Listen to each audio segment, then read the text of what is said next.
Muladhara is often ignored because we always assume that, what if the energy could do all its magic on its own and we don't have to make any effort. So most people would like to just sit on a chair and say, okay, now you offer me the Shaktipat and I will just rise and everything else will be sorted.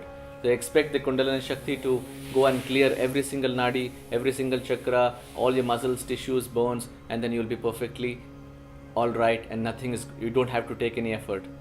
This is a kind of misconception of most people. Until that readiness is not happening at the physical level, you can't even handle that intensity of Kundalini. People think if they can bypass this. If you go to a typical yogic school, they would make you do Nadi Shodhan for 3 months. A classical way, 3 months, so that your nadis are balanced and it's not going to shake like a hose pipe which is facing intense pressure and the hose pipe can't even handle it. Same way, the nadis have to be open enough, wide enough to handle it looks like wide enough. It's a nadi you can imagine like a width of a hair, human hair, even that is big. So that's the level of the intensity of the sukshmata. So now, how can the power just bypass and just you feel you're straight away on the 7th dimension flow? It's not going to happen just by this assumption. So let us now go into the depth of what this Kundalini Shakti can do. First and foremost, how do we know we are going to rise? We have to have the strength and foundation. If you watch a rocket, the rocket is launching by the fire which is being hitting the earth. There is a ejection that happens. There is a velocity, escape velocity. So if the escape velocity of the rocket so that it can launch the satellite into the space, into the orbit.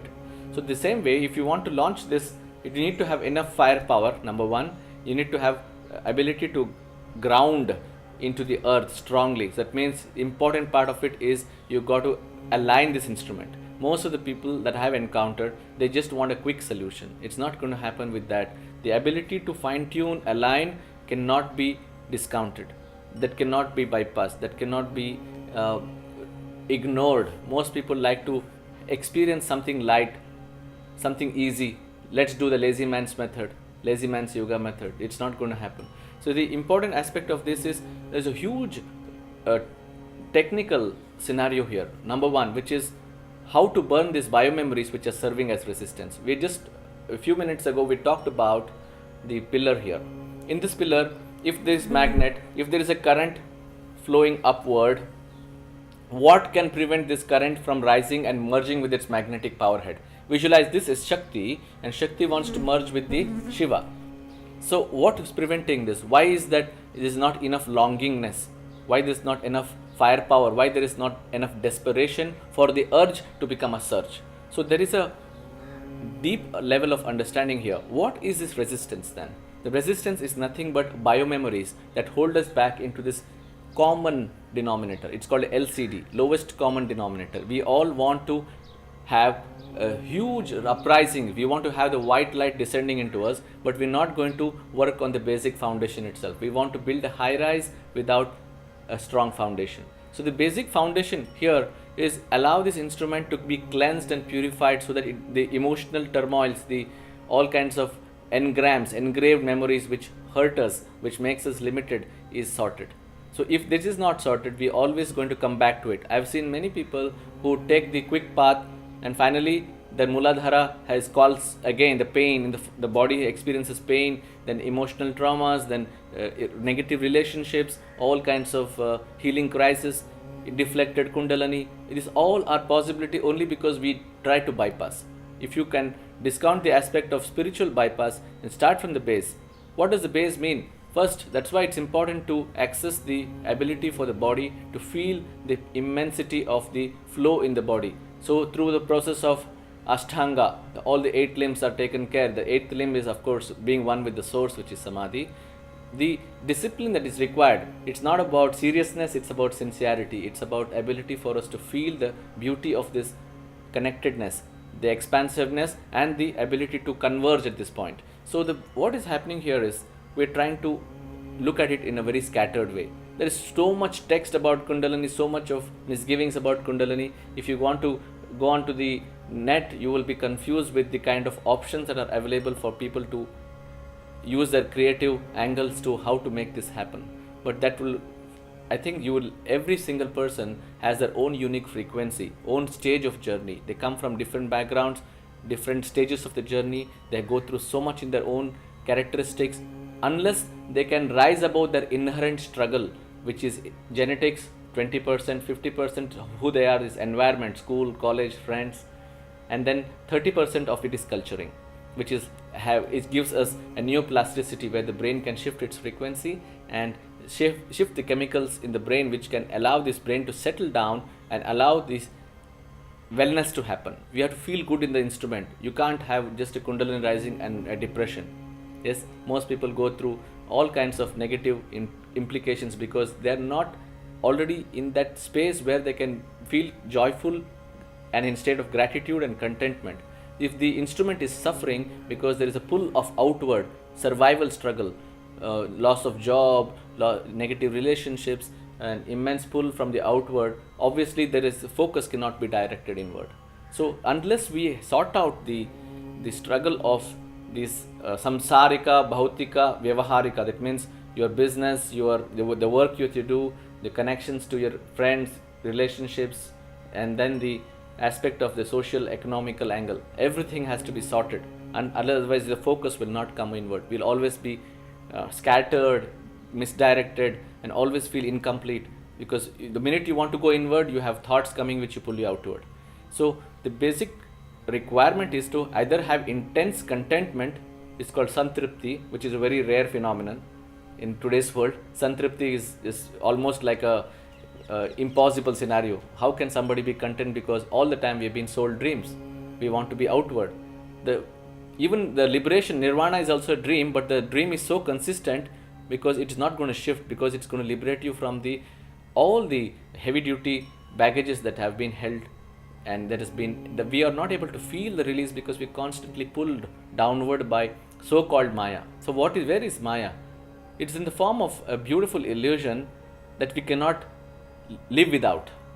We have to still look after this body, which is again a part of Mithya, but still its body exists. We have to look after this body, help it to nourish it and nurture it so that it can serve the purpose of rising. So this body is a phenomenal instrument, and this phenomenal instrument needs to be fine-tuned, aligned. How?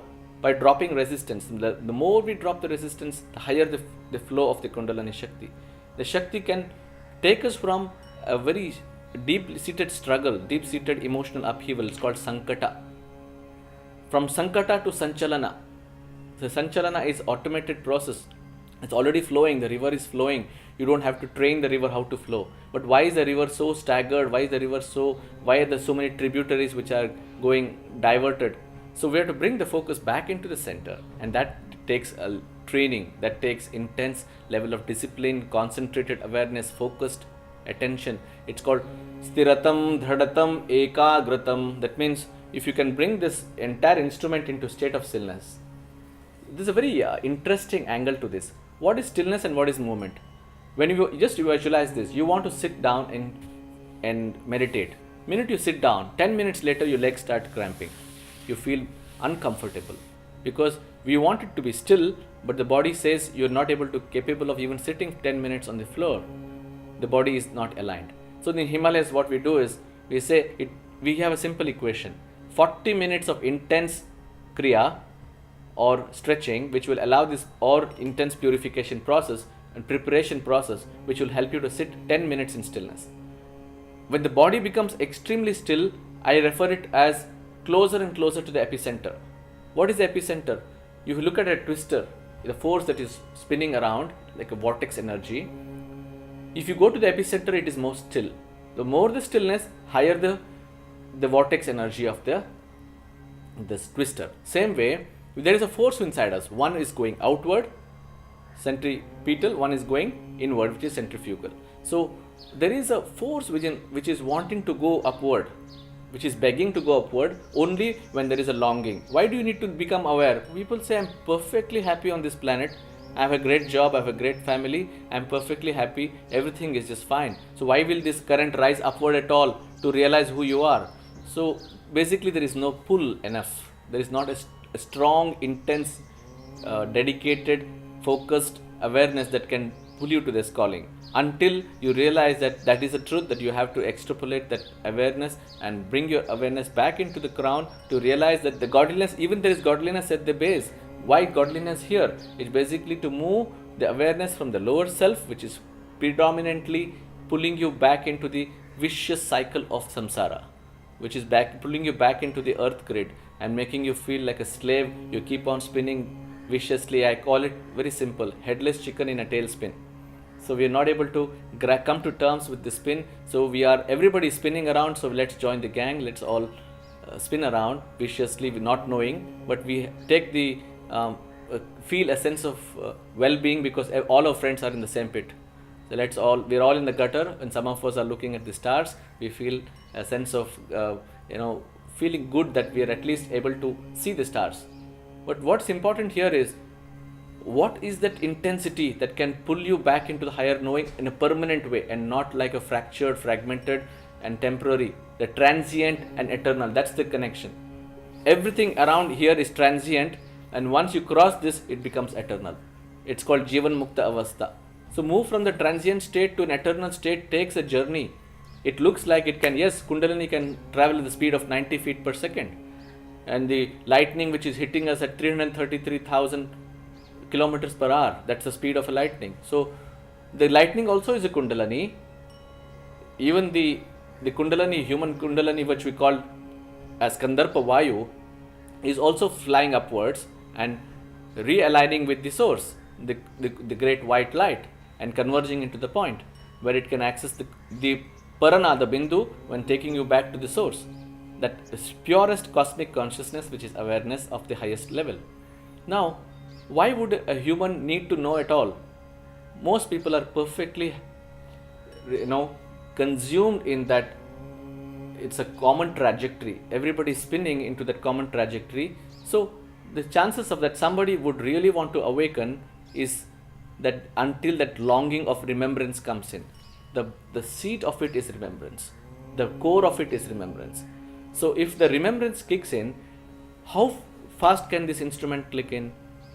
The first and foremost thing is, the Kundalini will move from sadhana to sahaja. That means once you realize that you are a powerful soul transmitting or projecting through a human body, you will realize that you are not a struggler anymore. This Kundalini Shakti, which is so in its primal, supreme and potent force, which is capable of rising to its highest potential, which is ignited to such depth either by intense dedication, intense devotion, intense purification, and it is a point of no return. When you reach that point of no return, there is this immense calling from inside that cannot be replaced by anything else. And then there is such depth of trust and unshakable trust. It's called Atal Avastha.